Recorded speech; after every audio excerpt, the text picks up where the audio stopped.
নিঃসন্দেহে মুহূর্তের সব থেকে বড় আপডেট, ভোটবঙ্গে এবারে অফিস থেকে সাময়িকভাবে কাজ বন্ধ করলো সাময়িকভাবে আইপ্যাক। সূত্রের খবর, আপাতত অফিসে কাজ নয়, বাড়ি থেকে কাজ করার নির্দেশ দেওয়া হয়েছে কর্মীদের। আগামী 20 দিন কর্মীদের অফিসে না আসার নির্দেশ। সূত্রের খবর, আইনি বাধ্যবাধকতার কথা উল্লেখ করে কর্মীদের ইমেল করা হয়েছে ইতিমধ্যেই। 11ই মের পর ফের কর্মীদের সঙ্গে যোগাযোগ হবে উল্লেখ রয়েছে মেইলে।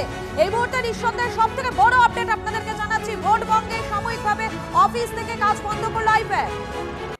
জ্যোতির্ময় রয়েছেন আমাদের প্রতিনিধি আমাদের সঙ্গে। জ্যোতির্ময়, মূলত কি কারণ বলা হচ্ছে এই যে অফিস থেকে কাজ নয় বাড়ি থেকে কাজ করানো হবে, সেক্ষেত্রে কি কি কারণ বলা হচ্ছে? দেখো, কোনো কারণ এক্ষেত্রে উল্লেখ করা হয়নি। জানানো হয়েছে যে 11ই মে পর্যন্ত আসতে হবে না, তাদেরকে লিভ দেওয়া হয়েছে 11ই মে পর্যন্ত, এবং কিছু কর্মীকে বাড়ি থেকে কাজ করতে বলা হয়েছে। সূত্র মারফত খবর আমরা পাচ্ছি, আইপ্যাকের যে কর্মীরা তারা মাঠে ময়দানে যারা কাজ করছেন, অর্থাৎ গ্রাউন্ড লেভেলে যারা কাজ করছেন, তাদের কাজ এখনো পর্যন্ত চলছে। স্বাভাবিকভাবেই আইপ্যাকের সমস্ত সার্ভিস বন্ধ হয়ে গিয়েছে, এমন কিন্তু অফিস আপাতভাবে বন্ধ থাকছে। আমরা দেখেছি যে আইপ্যাকের অফিসে যেভাবে তল্লাশি চলেছে এবং আইপ্যাক কর্তাদের যেভাবে বারবার ধরে শুধুমাত্র তলব করা হচ্ছে না, আইপ্যাকের এক কর্ণধারকে ইতিমধ্যেই গ্রেপ্তার করা হয়েছে এবং তিনি 10 দিনের ইডিএফ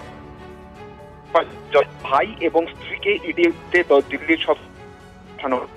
স্বাভাবিকভাবেই এই প্রেক্ষিতে আইপ্যাকের কলকাতার অফিসের অপারেশন সাময়িকভাবে বন্ধ রাখা জন্য এবার যেদিকে আমাদের নজর থাকবে তা হচ্ছে যে আইপ্যাক তৃণমূল কংগ্রেসের জন্য যে পলিটিক্যাল কাজকর্ম করে, সেই পলিটিক্যাল সার্ভিসে কোথাও ছেদ পড়ছে কিনা, অর্থাৎ প্রতিদিন তারা যেভাবে কাজ করে সেই কাজে কোথাও কোনো রকম পরিবর্তন আসছে কিনা, দিকেই থাকছে।